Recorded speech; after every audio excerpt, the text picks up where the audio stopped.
Ce que dit la bouche, c'est ce qui déborde du cœur. Est-ce que vous avez déjà fait l'expérience d'avoir une parole qui vous échappe? C'est sorti tout seul. Donc, comme je dis souvent, tu as pensé tellement fort qu'on l'a entendu. Voilà, c'est sorti tout seul, mais ça a dit la vérité de ton cœur. Alors aujourd'hui, dans la première lecture, Dieu attire, plutôt le sage dans la Bible, attire notre attention sur la parole. Tu veux connaître un homme? Fais-le parler. Mais toi et moi, nous avons un petit problème. C'est que nous sommes des bons parleurs.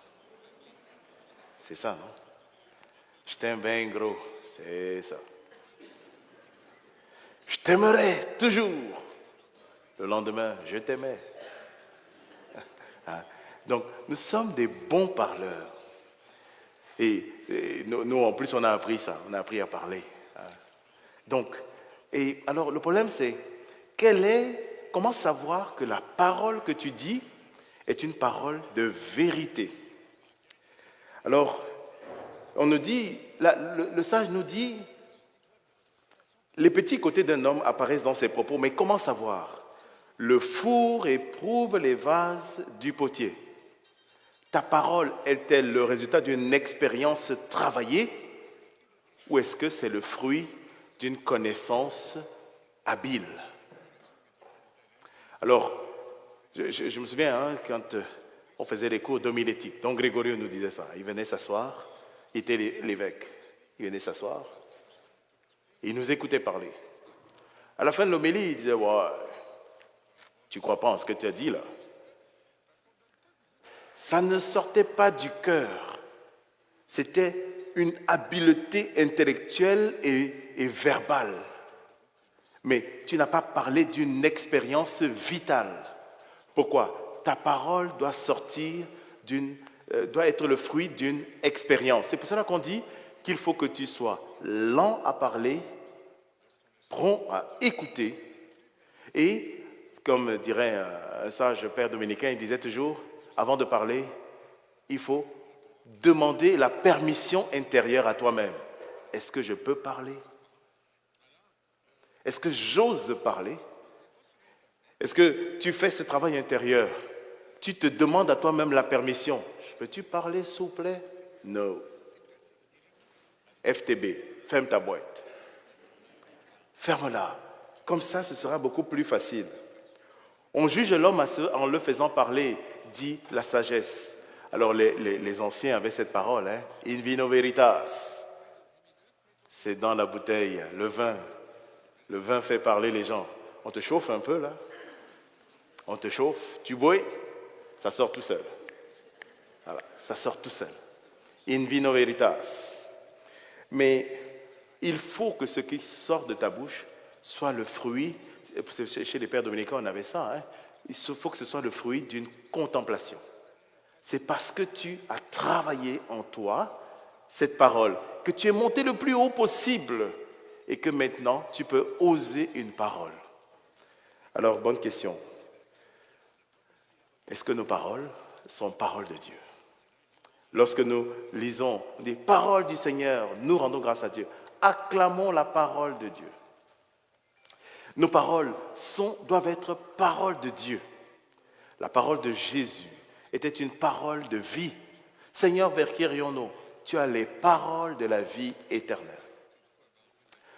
Le problème aujourd'hui aussi, c'est que nous avons l'inflation de la parole. Tout le monde parle.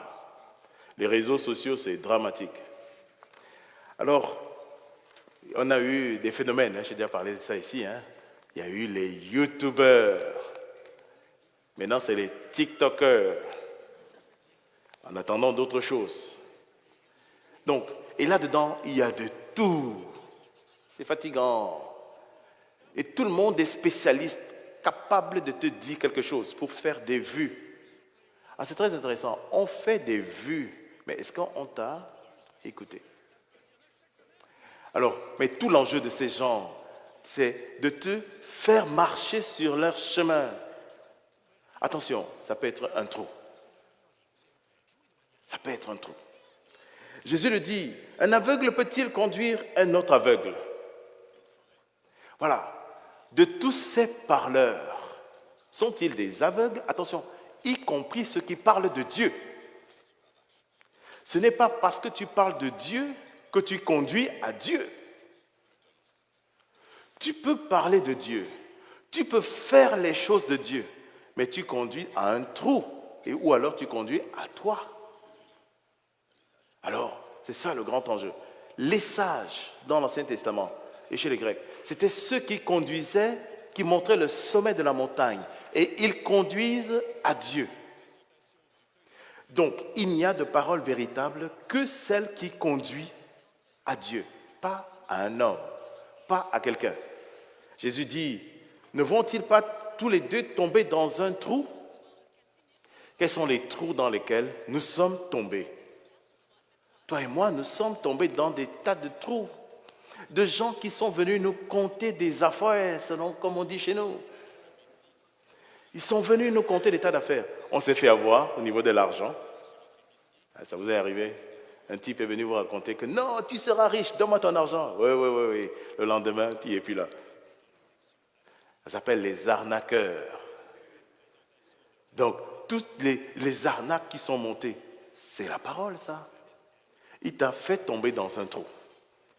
Et il te faisait voir quelque chose. Mais lui-même ne voyait rien. Et il t'a fait tomber dans le trou. Alors, vous savez, notre mission à nous, c'est de faire voir Jésus. Notre mission, ce n'est pas de faire voir autre chose ou de conduire à quelqu'un d'autre, mais à Jésus. Quand Jésus guérit dans la Bible tous les aveugles, quelle est la première personne que ces gens voient? Jésus. Parce que c'est ça le but. Tes yeux s'ouvrent pour voir Jésus. Et à partir de là, tu suis alors le bon chemin. Ah, bonne question. Qui suis-tu? Est-ce que tu suis un aveugle qui te conduit inévitablement vers un trou? Ou est-ce que tu suis quelqu'un qui te conduit vers la lumière et qui te fait éviter les trous? En ce moment-là, conduire, c'est difficile. Vous avez vu nos routes là. Il faut éviter les trous. Si tu rentres dedans, tu finis au garage. Alors, mais heureusement pour nous, Jésus, il nous tend la main, il nous sort du garage. Le disciple n'est pas au-dessus de son maître, mais une fois bien formé, chacun sera comme son propre maître. Tout l'enjeu pour toi, c'est de bien te former. Mais comment? En regardant Jésus. En te laissant porter par Jésus. Le pape Paul VI avait eu cette parole que j'aime souvent citer dans Evangelii Nuntiandi. Il dit ceci: le monde contemporain croit volontiers les savants. D'ailleurs, à chaque fois, avant que quelqu'un ne parle, il te déploie tous ses diplômes. Je suis spécialiste de ceci, de la virgule, de cela. Docteur en telle patente. Ça le rend légitime pour te dire ce qu'il t'a dit. Mais au fond, il est en train d'insinuer que tu dois le croire. Mais, là, le pape n'a pas dit tout ce que j'ai dit là. Il a dit, le monde croit volontiers les savants, mais il suit surtout les sages et les témoins. Alors nous voulons être les sages et les témoins qui ont rencontré Dieu et qui suivent, qui se laissent former par Dieu et qui suivent celui qui leur montre le chemin de Dieu. Alors c'est ça le grand enjeu pour nous. Voilà, pour porter du bon fruit, il faut que nous regardions vers Jésus. Un aveugle peut-il conduire un autre aveugle? Ils vont tomber tous les deux dans le trou. Alors, dernière chose, méfions-nous lorsque nous commençons à être trop, je cherche les mots pour bien dire l'affaire. Bon, ça sort comme ça sort. Voilà. Lorsque il y a une trop grande passion pour quelqu'un, dans toutes les questions spirituelles, psychologiques, nous créons alors une dépendance. Nous ne sommes plus vers le Seigneur. On a vu ça dans beaucoup de manipulations psychologiques. En ce moment, le Saint-Siège est en train de travailler sur les abus spirituels. Il n'y a pas que les abus sexuels et autres. Il y a aussi des abus spirituels. C'est lorsque, là en ce moment même, il y a un séminaire dessus. C'est lorsque je te parle de Dieu, mais je te conduis à moi et je te manipule. Donc, attention à ça. Comme je dis toujours, ce n'est pas parce qu'on parle de Dieu qu'on conduit à Dieu. Donc, tout ce, lorsque il y a, ça sort en portugais. En portugais, on dit muito apegado à quelqu'un, c'est-à-dire que tu es trop pogné à quelqu'un et tu penses ce qu'il pense, tu dis ce qu'il dit, tu pries comme il prie, tu fais comme il fait. Il y a un problème. Il y a un problème. Et toi? Est-ce que tu es à Dieu? Je prie souvent, je dis souvent les petits exemples. En homilétique, c'est interdit de faire ce que j'ai fait. Mais un jour, j'ai pris un vol de Lisbonne à Salvador da Bahia, au Brésil. Donc, et là, on rentre dans l'avion, apparaît Ronaldinho Gaúcho. Ceux qui jouent au soccer, vous savez qui c'est? Ronaldinho. Oh, c'est quelque chose. C'est quelque chose. Il était ballon d'or. Tu avais tout le monde et tout. J'étais habillé en prêtre. Ça va, je suis allé m'asseoir. Je dis, quoi? Est-ce que c'est parce que c'est Ronaldinho que je dois courir après? C'est quoi le but? Faire un selfie? Signer un autographe? Et alors? Est-ce que je suis au point où, d'ailleurs, ces gens, ils peuvent souvent nous conduire dans le trou. Regardons leur vie. Attention, je ne suis pas en train de juger Ronaldinho. Ce n'est pas toujours des exemples. Et subitement, on leur court après. Je disais aussi l'exemple, je revenais de Paris, et puis j'arrive à l'aéroport à Montréal, il y avait le Canadien qui passait là. C'est l'époque des Piquet Souban. Moi, je ne savais pas qui c'était ce mec-là. Je ne savais pas. Je venais d'arriver, le hockey, 0, je ne connaissais rien. On dit, quoi, Piquet et tout? Je dis, c'est qui ce mec? Donc, alors, attention, je ne suis pas en train de dire, les jeunes, on est fanatiques d'eux.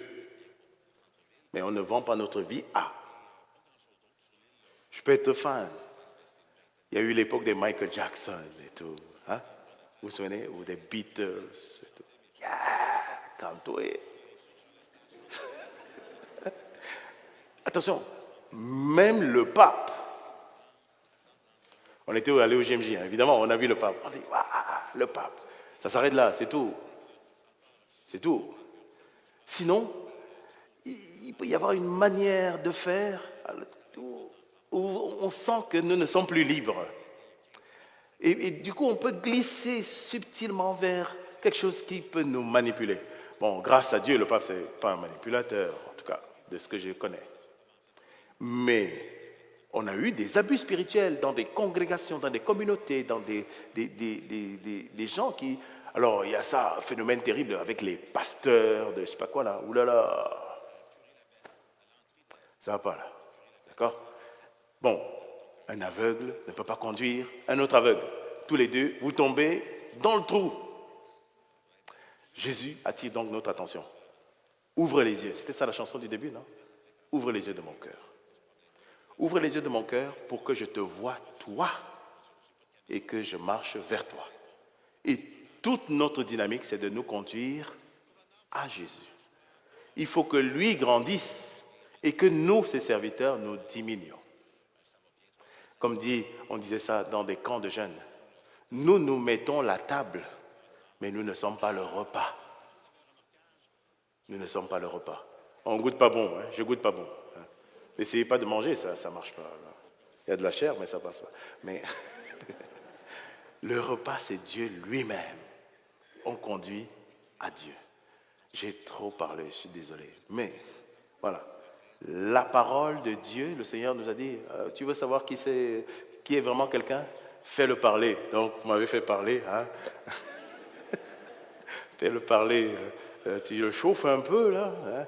Il bouille, et puis ça sort. Mais tout l'enjeu, c'est que qu'est-ce qui sort de ta bouche? Est-ce que c'est la parole de Dieu? Est-ce que c'est une parole de vie, parole d'espérance? Ou alors un cœur trop chargé d'autres choses? Et du coup, qui fait du mal. Alors Seigneur, ouvre nos yeux et épargne-nous des trous. Amen.